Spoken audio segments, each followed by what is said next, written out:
Fala pessoal! Ontem também foram sorteados os grupos da Sul-Americana. Ao todo são 7 brasileiros envolvidos.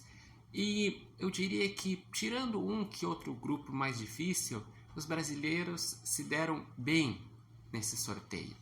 Primeiro porque não tinha possibilidade de brasileiros se enfrentar no mesmo grupo devido às travas do sorteio. E depois porque a maioria dos grupos tem adversários acessíveis. Vou começar falando sobre o Internacional, já que eu sou gaúcho e faço a cobertura dos jogos do Internacional. Eu diria que o Inter dos brasileiros foi o que pegou o grupo mais acessível. E o Inter também, pela expectativa que foi criada no início da temporada, o Inter não é só favorito no grupo, como é um dos favoritos a ganhar a competição. O Inter no seu grupo tem o Delfim, que é um adversário que já disputou algumas Libertadores, mas que ainda está naquela fase de um time emergente, que ainda está buscando crescer para um dia ter maior representatividade na América do Sul. Daí tem o Belgrano, que é argentino, e time argentino sempre tem que respeitar, principalmente jogando lá na Argentina, mas acredito eu que o Internacional tem condições de ganhar, inclusive lá na Argentina. E o Real Tomayapo, eu vou ser apresentado para esse time, porque sinceramente não conheço o Real Tomayapo.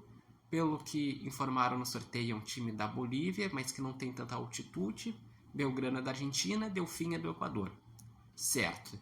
Agora, pegando o grupo B do Cruzeiro, é um grupo razoável, porque tem União La Calera, que também já disputou algumas Libertadores, Universidade Católica, mas não aquele que você está pensando, e sim a Universidade Católica do Equador, e a Alianza Petroleira. Então o Cruzeiro tem condições de passar em primeiro.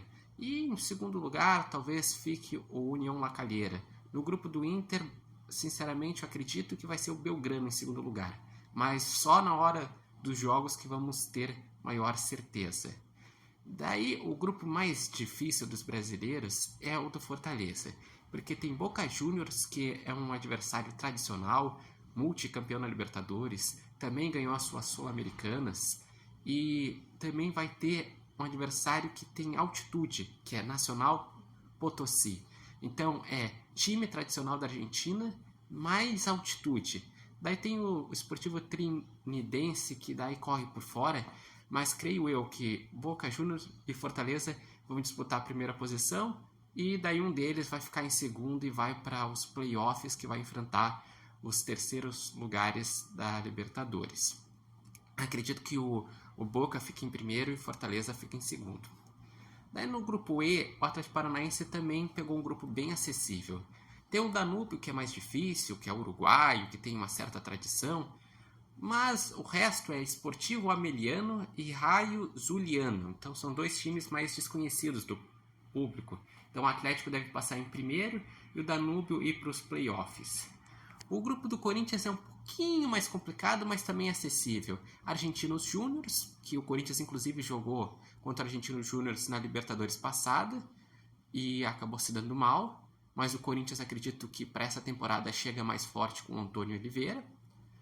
Tem o Racing, que também é complicado, e o Nacional. Só que não é aquele Racing está no grupo H do Bragantino.